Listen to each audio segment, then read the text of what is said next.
Cátedra Médica. Hoy nos acompaña el doctor Sadam Peña, quien es médico deportivo e integrativo. Hoy vamos a estar hablando sobre vitamina D. Vamos a estar desmontando algunos mitos y hablando de las realidades que rodean a este tema. Buenos días, doctor. Bienvenido a Cátedra Médica. Muy buenos días, de verdad. Siempre un placer y una bendición de Dios poder estar aquí y coincidir con estos profesionales que están comprometidos con aportar información de valor y sobre todo que sea información práctica para que cada día tu calidad de vida aumente y te sientas mejor. Así es, el doctor está en la visión de Cátedra Médica. Ese es nuestro interés, que usted pueda vivir más y mejor con las informaciones que desde aquí les proveemos cada día. Recordarles que se pueden comunicar con nosotros a través del 809-682-9850 y también a través de la línea internacional 833-380-0062. Doctor, vitamina D. ¿Cuál es la función de la vitamina D en nuestro organismo? Mira, resulta paradójico. Cuando tú mencionas la vitamina D, más que sentirse aliviado el paciente, lo que se siente es preocupado. Porque quiere saber sus niveles y sobre todo quiere saber si tiene niveles tóxicos. Entonces, eso llama mucho la atención porque eso nos dice que la inversión en cuanto a investigación de vitamina D está más orientada en saber cuáles son sus efectos negativos en dosis tóxicas, según las investigaciones, que sus beneficios. Ok, vamos a ir estableciendo eso. Vamos por partes. Lo que crea en el paciente un miedo al consumo de ciertos alimentos y de la suplementación de vitamina D. Pero cuando nos vamos a lo que es la vitamina D, que es una vitamina liposoluble, es decir, que el medio en el cual ella se desarrolla, se absorbe, se activa, es un medio donde hay grasa, empezando por ahí. Entonces tenemos un segundo punto. Las grasas también han sido muy atacadas por el tema del colesterol. Pero sin la grasa adecuada, o sea, sin un consumo de grasa adecuado, dígase aguacates, nueces, salmón, ese tipo de alimentación, pues esa vitamina D no va a poder tener un ambiente propicio para su absorción y su activación. Entonces ya ahí tenemos dos mitos desmontados.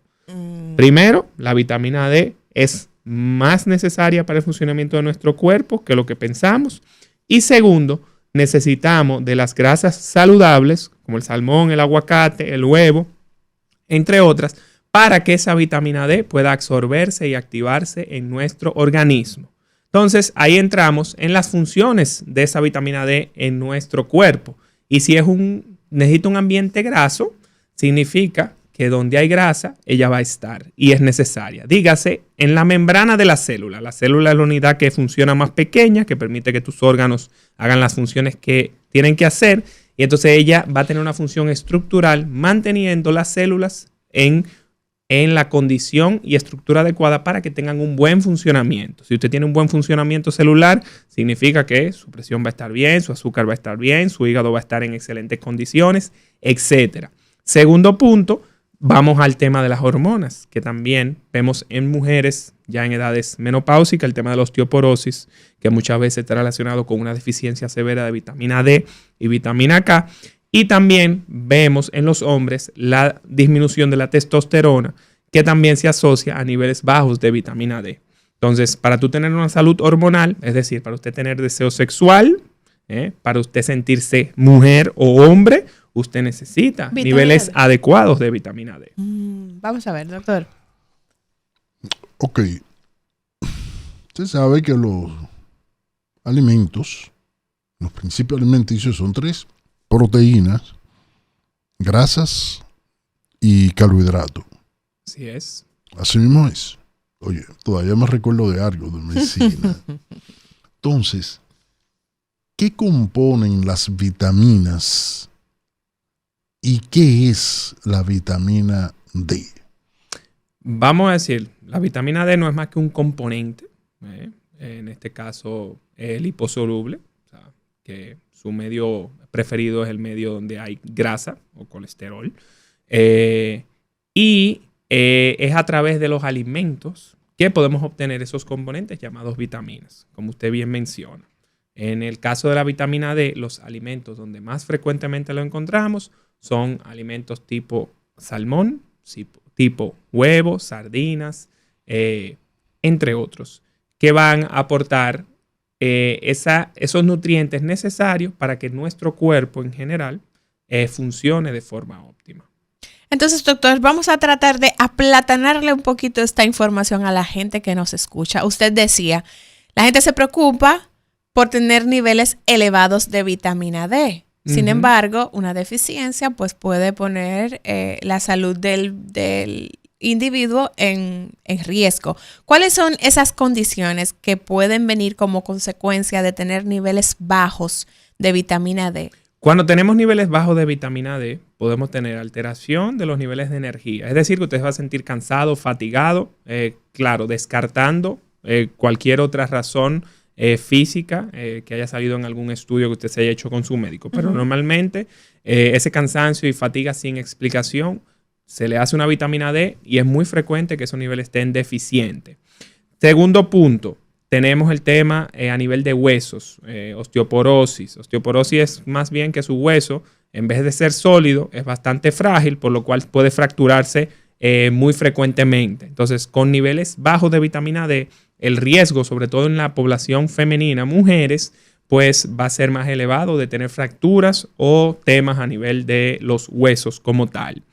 Y por último, la fertilidad y la disfunción eréctil también pueden ser consecuencia de niveles bajos de vitamina D, por lo que le explicaba de que es muy necesaria para el buen funcionamiento de todas nuestras hormonas. Entonces yo diría que esos son los 3 puntos más frecuentes por lo cual el paciente va a consulta y normalmente tú indicas esa vitamina D y tienes niveles deficientes.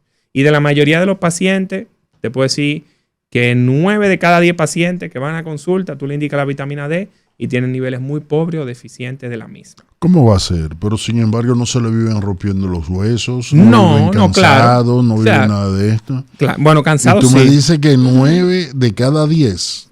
Así es. Lo que pasa es que también tenemos que entender que la salud es multifactorial. Aunque la vitamina D tenga su influencia en lo que es los niveles de energía, en las fracturas y el tema de fertilidad o disfunción sexual, hay muchos otros factores que van a entrar en juego. Entonces, es un buen punto siempre en estas analíticas que usted se hace una vez al año, hacerse o medirse los niveles de vitamina D para determinar su riesgo de tener deficiencia o de tener un exceso, que casi es muy raro ver un exceso en estos días de vitamina D. Hay más probabilidad de tener niveles bajos. Yo te voy a hacer una consulta aquí por la radio, claro, si la conductora del espacio me lo permite. Ahí me viene acusando que yo me duermo en cada sitio. ¿Puede ser por deficiencia en vitamina D? Claro que sí, pero habría que evaluar. Pero hay que evaluar los niveles para después determinar la dosis adecuada para usted, para que en caso de que esa sea la razón, pues se corrija. Con el tema del... Perdón, sí, adelante. Y dentro de las funciones, ¿verdad? Tú mencionaste... Tenemos estructurales, obviamente a nivel celular en la membrana, que es llena de grasa o lípidos que está. Entonces, una célula que no tenga una estructura sólida significa que no va a sacar lo que tiene que sacar ni a absorber lo que tiene que absorber. ¿Ok? Eso por un lado. Segundo punto, se relaciona mucho con todo lo que tiene que ver con el azúcar. O sea, que en pacientes diabéticos tener niveles de vitamina D bajos van a poner en riesgo que tengan una mayor resistencia a la insulina y una menor tolerancia al consumo de carbohidratos tipo frutas o víveres. Y tercero, que es uno de los más importantes, es el tema hormonal, que tiene que ver tanto con la parte sexual, ese deseo sexual, como también con la parte en edades ya menopáusicas en las mujeres, que niveles muy bajos de vitamina D pues van a incrementar esos sofocones, esas debilidades de huesos, más las otras cosas que se añaden en esa etapa. O sea que cuando tú estás hablando, mencionaste hueso, que se quedó ahora, tiene que ver en el manejo del calcio, metabolismo del calcio. Exactamente. Óyeme, ¿y en el sistema inmunológico? Importantísimo y muy buena observación, ya que con los casos, obviamente, que están en aumento de dengue, más el COVID que sigue circulando por ahí, tener niveles deficientes de vitamina D va a causar que tu sistema se inmunosuprima, si tú lo tienes deficiente. Inmunosuprimir significa que si el mosquito te pica y te inocula el virus o te da el COVID o la influenza, significa que la probabilidad de que tengas que ser ingresado a una unidad de atención primaria o inclusive de ir a una unidad de cuidados intensivos es más alta que en una persona que tenga niveles de vitamina D normales. ¿Por qué? Porque la vitamina D es inmunomoduladora. Inmunomoduladora significa que a lo que tiene que atacar lo va a atacar y a lo que no tiene que atacar no lo va a atacar. O sea, y ahí entran también todo lo que es alergia, enfermedades autoinmunes. Por eso resalto de que se le debería dar más importancia y más inversión en los beneficios más que en identificar dosis tóxicas. Porque hoy en día es muy difícil encontrar a alguien con una toxicidad de vitamina D. Tomando en cuenta eso que acabo de mencionar, con el COVID vimos que la gente cuando iba con síntomas le mandaban a hacer la prueba de la vitamina D, que no es muy común que se mande a hacer esta prueba. Y los seguros no la cubren, también es bastante costosa. No la cubre. Entonces, hablar sobre esto. ¿Por qué se mandaba a hacer la prueba de la vitamina D para ver los niveles con el tema del COVID? ¿Y por qué no es común que dentro de unas analíticas de seguimiento a un paciente donde se manda hemograma, orina, no se manda una prueba de vitamina D? Lo que pasa es que tenemos que entender que el sistema de salud actual, por ejemplo, con lo que mencionaba el doctor al principio con el dengue, con lo cual estoy muy de acuerdo, el enfoque totalmente está siendo hacia las enfermedades. O sea, hacia el mosquito, hacia estudiar el mosquito. Pero no es el mosquito al quien tú debes estudiar o al que tú debes sanar. Es al ser humano. Y la prevención. Y la prevención. Entonces, el enfoque debe cambiar. ¿No? Para que nos enfoquemos más en cómo evitar que esos pacientes lleguen al centro de salud y tengan que ser ingresados. Y eso se logra, como bien indicó el doctor, con el trabajo o la incorporación de la comunidad en el trabajo de prevención y educación del entorno en cuanto a contaminación, alimentación, el entrenamiento, la salud mental. Porque ya hoy en día vemos que los vecinos, antes tal vez un vecino te preguntaba diario cómo tú te sientes. Hoy en día ni siquiera los buenos días te dan. Y la forma en cómo eso impacta la salud de cualquier persona que esté esperando ese buenos días o cómo tú estás del vecino, sí, es increíble y te das cuenta cuando ese paciente te llega a la consulta. Doctor, usted sabe que se tiene la creencia de que tomando sol, pues ya nosotros estamos garantizando tener la vitamina D que necesitamos en el día. Sin embargo, yo veía hace unos meses una información que hablaba de que el 80% de la población dominicana tenía una deficiencia de vitamina D, aún viviendo en un país caribeño en donde tenemos sol todo el año. Entonces, ¿es cierto que la mayor fuente de vitamina D es el sol? El sol en sí produce lo que es, te aporta ciertos niveles de vitamina D a través de la piel, pero es más responsable de su activación, porque la vitamina D necesita esa luz del sol para que se produzca la activación y por ende la conversión en lo que tú puedes utilizar dentro de tu cuerpo. Pero ¿qué pasa? Ahí vamos a decir que hay otro componente o varios factores que están incidiendo en esa deficiencia. Primero, que estamos pasando mucho tiempo bajo techo y expuesto a luz blanca de un bombillo o luz azul de la pantalla del celular o la tableta o la computadora. Entonces, eso, al querer imitar el sol, pero no tiene las propiedades que el sol tiene, evidentemente va a producir en nosotros una respuesta de hormonas, o sea, que tú vas a producir más estrés y el estrés que va a producir una hormona en tu cuerpo, se llama cortisol, va a llevar a una alteración o inflamación de todo el intestino, ¿sabe? Por donde básicamente usted hace la digestión con la comida. Entonces, que es donde primariamente absorbemos los nutrientes. Entonces, con esa inflamación no podemos absorber los nutrientes adecuadamente.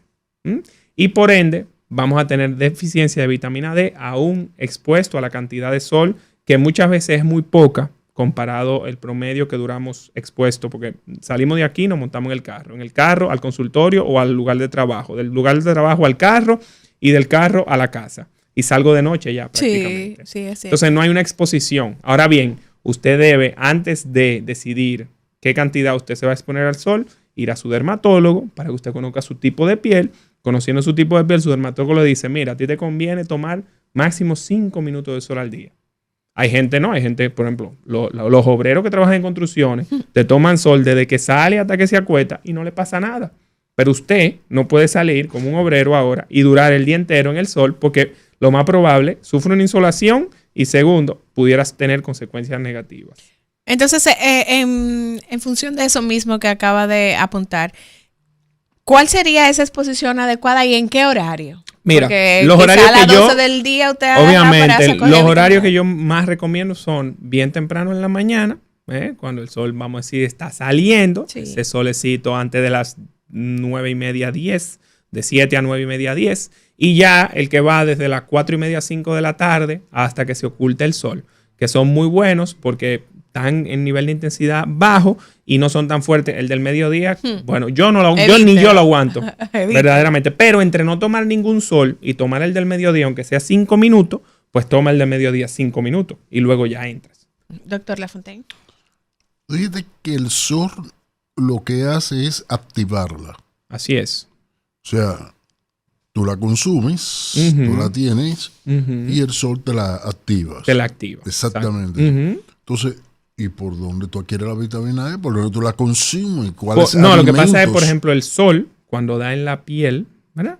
Produce una serie de reacciones que van a terminar en la producción del componente activo de la vitamina D3 para que tú puedas tenerlo. Y ahora bien, a través de la alimentación, la que tú consumes, cuando el sol obviamente da en la piel, pues esa que tú consumes a través de los alimentos se activa y también puede ser utilizada. Doctor, vamos a hacer una breve pausa y al regreso necesitamos que esa pregunta del doctor Lafontaine usted la detalle de cuáles son esos alimentos que son ricos en vitamina D y que yo puedo incluir en mi dieta.